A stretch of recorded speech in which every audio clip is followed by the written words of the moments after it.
Presidente de la Asociación Civil Ciudad Posible, extitular de Conagua, Semarnat y Profepa, que tiene amplia trayectoria en este tema. Bienvenido, como siempre, un gusto saludarte. Muchas gracias, Joely, muy amable. Gracias. En México hay una alerta por sequía, por altas temperaturas y alcanzamos niveles récord de deforestación. ¿Estamos haciendo lo correcto o dónde estamos? Mira, yo creo, Joely, que está totalmente alejado de los programas que se establecieron pues hace ya bastante tiempo en función del combate al cambio climático, al ordenamiento ecológico del territorio. Como tú recordabas, una acción muy importante fue la creación de la Comisión Nacional Forestal, es decir, darle a una institución pues la responsabilidad no solamente de llevar el inventario forestal, sino de las estrategias encaminadas realmente al cuidado tanto de áreas naturales, selvas, bosques, montañas, que es algo muy importante, en donde este gobierno pues lo ha abandonado prácticamente. No sé si estarás enterada, pero el sector ambiental ha tenido una reducción de más del 50% de su presupuesto. La CONAFOR está sin recursos. Han eliminado a gran parte del personal técnico, sobre todo también inspectores y vigilantes, que es fundamental, ¿no? La CONAFOR tenía un gran equipo de combate a incendios, un buen grupo de inspectores bien preparados, capacitados, casi todos con profesión de ingenieros forestales o técnicos forestales, y aparejado los planes de reforestación mal manejados por un programa absurdo, un programa verdaderamente que representa un incentivo perverso, totalmente negativo en cuanto al cuidado del medio ambiente y de bosques y selvas, que es el programa que tanto presume el presidente de la República, López Obrador, de Sembrando Vida, ¿no? Fíjate que estos programas, que ya lo vivimos en el pasado, son programas con un incentivo negativo, porque pagan en función de la plantación de determinadas especies, ¿no? Pero lo pagan sin los estudios adecuados y además sin la vigilancia por parte de la Comisión Nacional Forestal, o al menos de los técnicos especializados, tanto en estados, que sí los hay, en estados y municipios, ¿no? Entonces es un programa, en primer lugar, no lo lleva la Comisión Nacional Forestal, lo lleva la Secretaría del Bienestar, que tiene, digamos, como objetivo central el apoyo de gasto social, ¿no? Lo cual es completamente nocivo para el futuro forestal. Yo veo un futuro negro.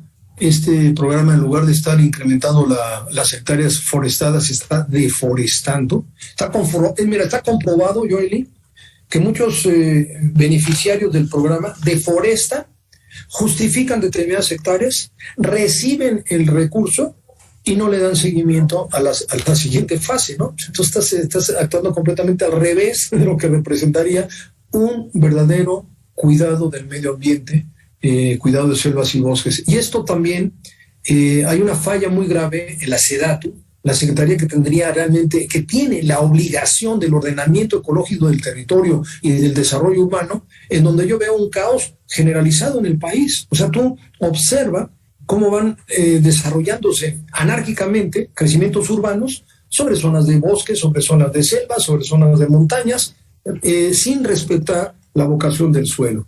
Para mí, la parte de deforestación va en un sentido completamente negativo por estos dos factores, ¿no? El debilitamiento absoluto de la Comisión Nacional Forestal y luego la falta de seguimiento a lo que se llama el Plan de Ordenamiento Ecológico del Territorio. Sin embargo, el gobierno de López Obrador presume el programa Sembrando Vida como parte de la estrategia para enfrentar la deforestación y hasta un programa para generar empleos y reducir el flujo migratorio.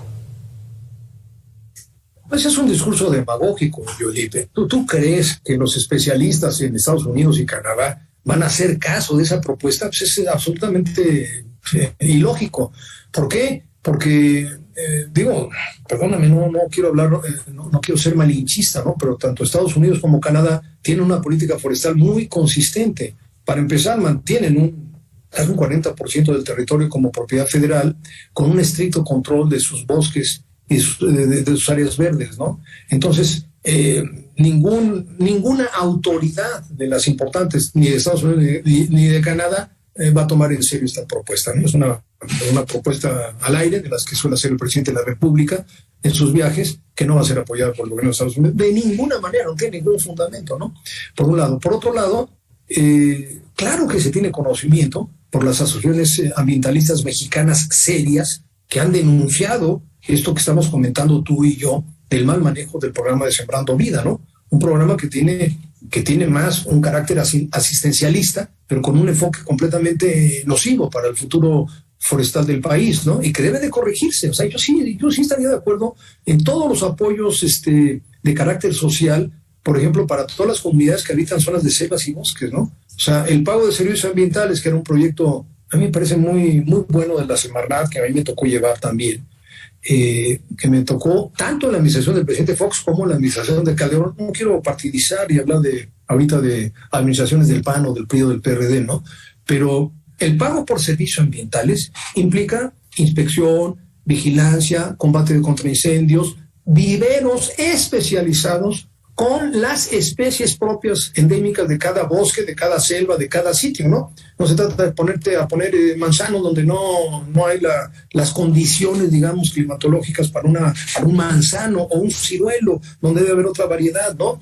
O poner ciertas variedades en zonas que son netamente de bosque, y entonces un bosque tropical, un bosque de un carácter específico, no sirve para frutales, ¿no? Entonces, yo creo que está totalmente mal enfocado el programa.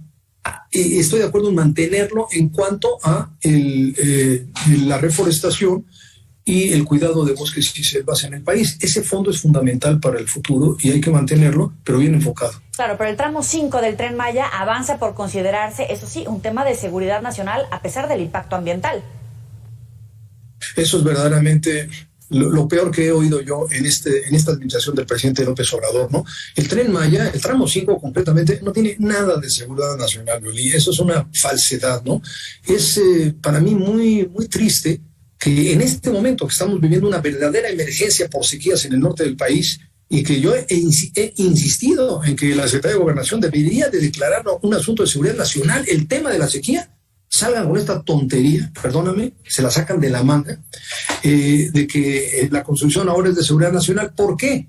Con el único objeto de burlarse, así lo digo, del Poder Judicial y de la sociedad en general. O sea, declaran esta construcción del tramo 5 de seguridad nacional para incumplir cínicamente la normativa ambiental, Yoli. O sea, es obvio que hay violaciones a la ley del equilibrio ecológico y del medio ambiente en muchos aspectos. Y quedó demostrado, no solamente por las asociaciones que han luchado por defender la selva, sino ha quedado demostrado por muchísimos especialistas que no se presentó la manifestación de impacto ambiental ni siquiera a tiempo ni debidamente, porque el proyecto del Tren Maya debió de haber presentado una manifestación de impacto ambiental mía, como se llama, regional. Es decir, tomando en cuenta el programa integral, no por fracciones. Primera, ilegalidad. Segunda, ilegalidad, iniciaron obras sin la autorización del impacto ambiental. Esto es penal. Esto es un delito. Esto implica incluso cárcel. Es verdaderamente grave, ¿no? Y cuando un juez, que yo creo que actuó correctamente, declarando suspensión por un amparo, por varios amparos presentados legalmente, en tiempo, en forma, por asociaciones, por ciudadanos, por comunidades locales, y que conforme a la ley este juez declara válido el amparo, entonces salga el gobierno federal con esta vacilada verdaderamente ridícula de declarar la Tren Maya de seguridad nacional. Es una vergüenza mundial lo que está pasando en este país, y hay que denunciarlo, y muy fuerte. Y es muy triste que el responsable de la seguridad nacional, que es el secretario de Gobernación, no diga nada. Simplemente en una mañanera al presidente se le ocurre salir con esto, y entonces nos enteramos, ya una vez dado el golpe, de que se reunió el Consejo de Seguridad Nacional y que ese Consejo determinó que esta obra absurdamente es de seguridad nacional. Verdaderamente es, no puedo decirlo aquí, es algo muy serio, muy grave. Pero entonces la sequía sí es un tema de seguridad nacional y está siendo atendida como amerita la situación, sobre todo sin Fonden. Bueno, precisamente la declaratoria por parte de la Secretaría de Gobernación de desastre natural. Mira, yo lo he venido estudiando, ya lo viví, y además tuve varios casos de estos en nuestra administración. La Comisión Nacional del Agua la semana pasada declaró emergencia por sequía, ¿no? Esta declaratoria es muy importante, Yoli, porque se fundamenta en los informes del Servicio Meteorológico Nacional, que a su vez es parte de lo que se llama el monitor de sequía norteamericano, México, Estados Unidos y Canadá, ¿no? Ese monitor de sequía advierte condiciones de sequía extrema en todo el norte del país y algunas regiones del centro-norte, ¿no? Pero hay 3 municipios en condición de lo que se conoce como sequía excepcional. Es el grado más crítico de una sequía donde no queda nada, ahí se acaba todo, todo lo verde, si hay alguna agricultura se pierde, si hay ganado se muere y las comunidades se quedan sin agua. Esa es la sequía excepcional, ¿no? Bueno, bajo esta condición que ya declaró el Servicio Meteorológico y que la CONAGUA declaró, aunque le llaman un acuerdo, en realidad es una declaratoria de emergencia. Aquí el responsable, vuelvo otra vez contra la Secretaría de Gobernación, el responsable de la política interior, de la seguridad, que es el sector de Gobernación, no dice nada. Cuando está más que evidenciado que estamos frente a un desastre natural. Esto es muy importante, Yuli. El desastre natural no es una inundación solamente o un terremoto. La sequía es tan desastre natural como lo es la inundación, y yo diría que es peor todavía. Digo, no puedo comparar entre desastres naturales. ¿Qué es peor, una inundación o una sequía?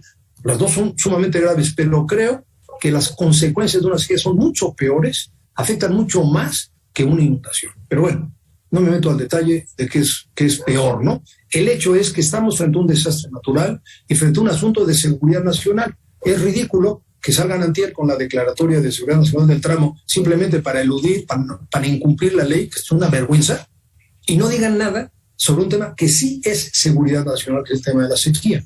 Mi opinión es que debió haber ya decretado el secretario de Gobernación, la CEGO, el desastre natural. Ahora, tuve ayer una mesa con un debate muy fuerte sobre el tema del Fonden, Joali. El presidente eliminó el Fonden, como muchos otros fideicomisos, así al aventón, sin que nadie le dijera nada. Ningún miembro de su gabinete no dijo nada del secretario de Gobernación, cuando el Fonden es el instrumento, yo diría, central de todo el Sistema Nacional de Protección Civil, ¿no? Hay una ley general de protección civil, hay una ley que determina cuándo y por qué se declara desastre natural, y cuándo y cómo las reglas de operación para que operara este fideicomiso. Pero el presidente dijo, no, yo quito el fideicomiso porque hay corrupción, pero si hay un desastre va a haber fondos. Eso dijo el presidente. Entonces, el secretario de Gobernación, independientemente de los fondos, tiene la obligación de declarar el desastre natural. Esa es mi opinión. Entonces, están ante una falta muy grave, una violación incluso legal. Hay una ley de seguridad nacional, hay una ley general de protección civil, y hay un sistema gigante que había funcionado muy bien, que es el Sistema Nacional de Protección Civil, ¿no? Ciertamente, al quitar el Fonden y el FOPREDEN, el presidente pues, prácticamente desarticuló el sistema de protección civil y estamos ante un serio problema. Pero eso es independiente. O sea, el que tiene que responder por los recursos es el presidente porque lo ofreció. Pero el que tiene la obligación de estar presente por este problema le corresponde por ley a la CEGO.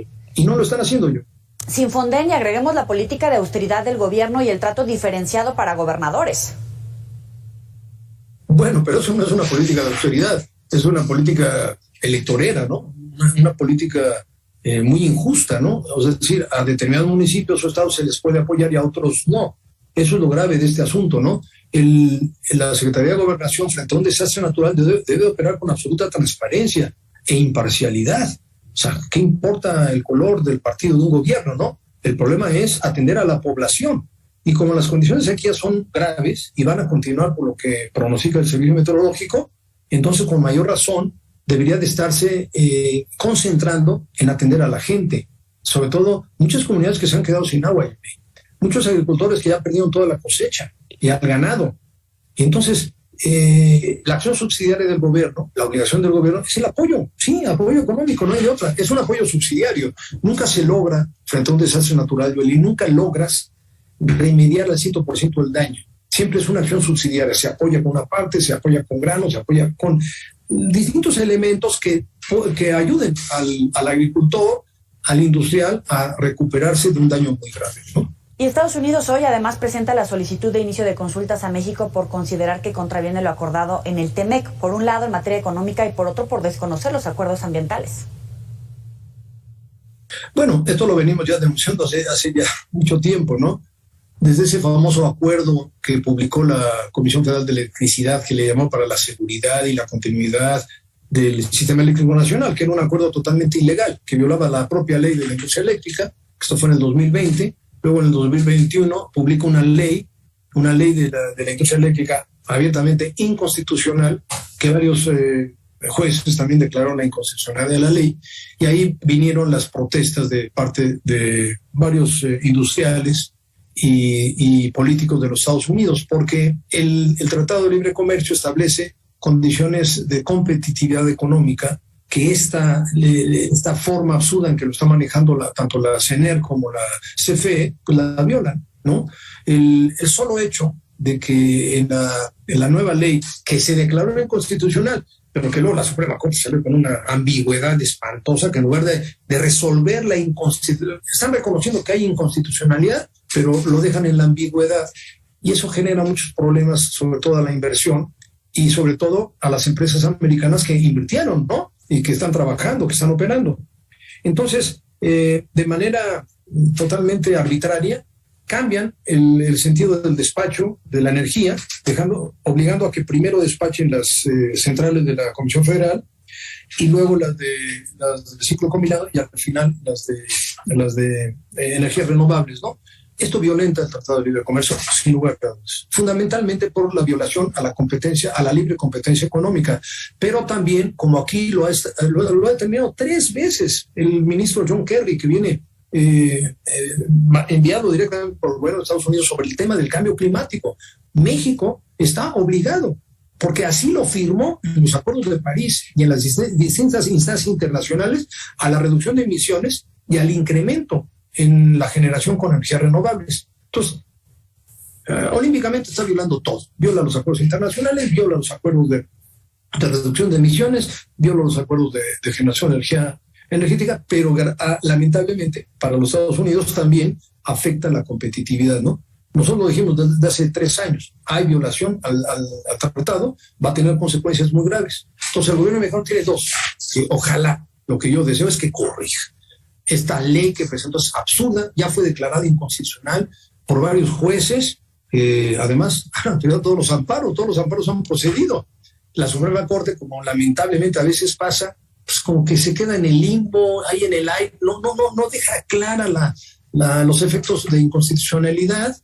Dice que unos sí son inconstitucionales, pero otros no. En fin, en lugar de resolver la inconstitucionalidad, nos dejó en una situación muy, muy complicada, ¿no? Pero ha quedado clara la violación constitucional de varios de los artículos de esa ley, ¿no? Por lo tanto, la ley es inconstitucional. Entonces, lo que tiene que hacer el gobierno es corregir y volver a lo que la ley de transición energética ordena, Yoli, donde estamos obligados a la transición energética con la promoción de energías renovables. José Luis, muchísimas gracias por estos minutos para el auditorio de Mega Noticias. Como siempre, un placer. Bueno, al contrario, Yoli, muchas gracias.